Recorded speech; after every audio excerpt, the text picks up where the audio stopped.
জি ভাইজান, আপনার জন্য সুসংবাদ। উনি আপনার কাছে বিক্রি করতে চাচ্ছে জায়গাটা। তো এখানে কাঠাপ্রতি উনি চাইছে ১৬ লাখ করে। এখন আমি ওনাকে রিকোয়েস্ট করে আরো ১ লাখ কমাইছি। ১৫ লাখ করে আপনাকে দিতে হবে কাঠাপ্রতি।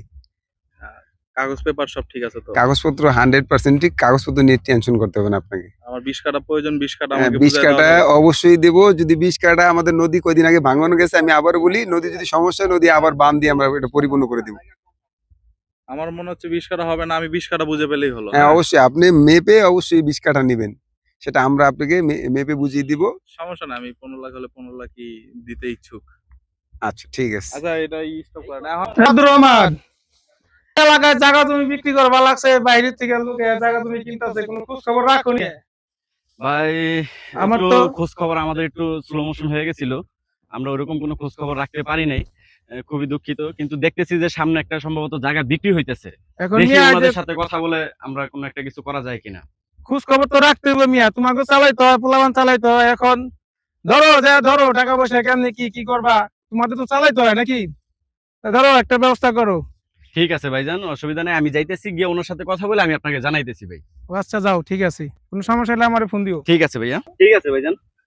তো মোটামুটি আসসালামু ২০ কাঠা আলাইকুম আছে। ভাইজান, হ্যাঁ। কেমন আছেন? আরে ভাই, ভালো আছেন আপনারা? আলহামদুলিল্লাহ ভাই। শুনলাম জায়গাটাকে নাকি বিক্রি করতেছেন। হ্যাঁ, ইনশাআল্লাহ। ও আচ্ছা আচ্ছা। এখন আমাদের সভাপতি সাহেব তো আপনার একটু স্মরণ করছিল। ও সভাপতি সাহেব না? জি জি জি। আমাদের এই ওয়ার্ডের সভাপতি জি, সাহেব। জি, আচ্ছা, ঠিক আছে আচ্ছা। ভাই, একটু আসতেছি। ভাই আচ্ছা, ঠিক আছে। ওকে ভাই। আসতে আমি আছি, হ্যাঁ, জানো। আসসালামু কি আলাইকুম খবর? সভাপতি সাহেব। শালা, ভালো মিয়া, আছেন? তোমার তো ব্যবসা ভালো না, মিয়া এলাকাতে জায়গা তুমি বেচাকেনি করতেছো, কই টাকা কই? সভাপতি সাহেব, আসলে আপনি আসছেন, অবশ্যই আপনার এটা সম্মানী রাখার চেষ্টা এখন করব আমি। আমি তোমাকে সাফ বলে দেই, তুমি কাঠাপতি আমার জন্য ১ লক্ষ করে টাকা রাখবা, ঠিক আছে? তো আমাদের টাকা পয়সা দিয়ে তোমার চলতে হবে নাকি? হ্যাঁ, হ্যাঁ, তোমার অবশ্যই, টাকা খাইলে অবশ্যই। চলবে না। না, না, না, ঠিক না। আছে, সভাপতি সাহেব কি বলছে বুঝছেন তো ভাই? আমি বুঝতে পারছি। হ্যাঁ, এটা যাতে আর না বলা লাগে ভাই। এটা ভাইয়ের আপনি কিভাবে কি করবেন এটা ভাইয়ের করে একটা দেন। ইশারায় আমার আনাম ভাই। ঠিক আছে আচ্ছা, ভাইজান। ঠিক আছে। ঠিক আছে। আমি এটা হ্যান্ডেলিং করতেছি। ঠিক আছে, ঠিক আছে। তাহলে কি হইছে নিকো? ভাইয়া, জি ভাই। তো আমাদের এলাকায় আবার সভাপতির মেলা আছে। তো আমাদের সবচেয়ে বড় সভাপতি যিনি, তিনি স্বয়ং মাঠে চলে আসছে। তো যাই হোক ভাই, বাড়ি-গাড়ি করতে অনেক সময় জাগার মাপ বুঝে নিতে তাদের একটু হুম। সাহায্য লাগে। কাজেই যেটা এখন বলছিলাম তো আপনার, ভাই এই যে ওই বাড়তি টাকা না, যেটা ১৬ লাখ মালিক চাইছে, ওই টাকাটার ভিতরে এখন রেঞ্জে চলে যেতে হবে ভাইয়া। আমার সাথে তো আপনার কথা হলো ১৫ লাখের, আর আমরা হলাম প্রবাসী। আসলে আমাদের টাকাগুলো তো আসলে লিমিট।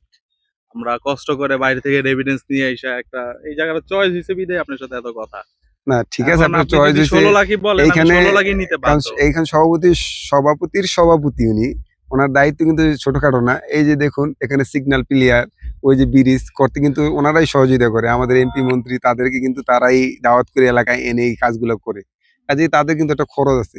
রোড পারমিশনের খরচ আরো ইত্যাদি অনেক খরচ আছে। ওগুলা আসলে ভাই খুবই মারাত্মক। কাজেই আপনি মালিকের ওই টাকাটাই ভাই ধরতে হবে। এছাড়া কিন্তু এখন আসলে ভাই এটা দেখেন, চয়েস করা সম্ভব না ঠিক আমাদের। আছে, আমার জমি চয়েস হইছে, আমার জমি নিতে হবে। এখন ১ লাখ টাকা এটা ম্যাটার না।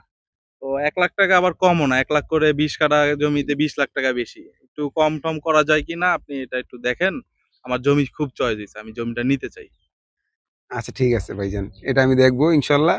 তো আপনাকে আপাতত ১৬ করেই ধরতে হবে। যদি আমি পারি ২০,০০০ কমাবো। এর বেশি পারব না আচ্ছা, ভাই, ঠিক ঠিক আছে? আছে, আপনি একটু দেখেন, হ্যাঁ? আচ্ছা, ঠিক আছে। কাউকে ছোট করার জন্য এই ভিডিওটা করা না। এই ভিডিওটা করার উদ্দেশ্য হলো যে আমাদের সমাজে এমন কিছু হয়, আমরা মানুষকে একটু আনন্দ দেওয়ার জন্য সবাই মিলে একটি বাস্তব চিত্র তুলে ধরেছি। কাউকে উদ্দেশ্য করে এই ভিডিওটা আমরা করিনি। এই ভিডিওটা শুধু বিনোদনের জন্য।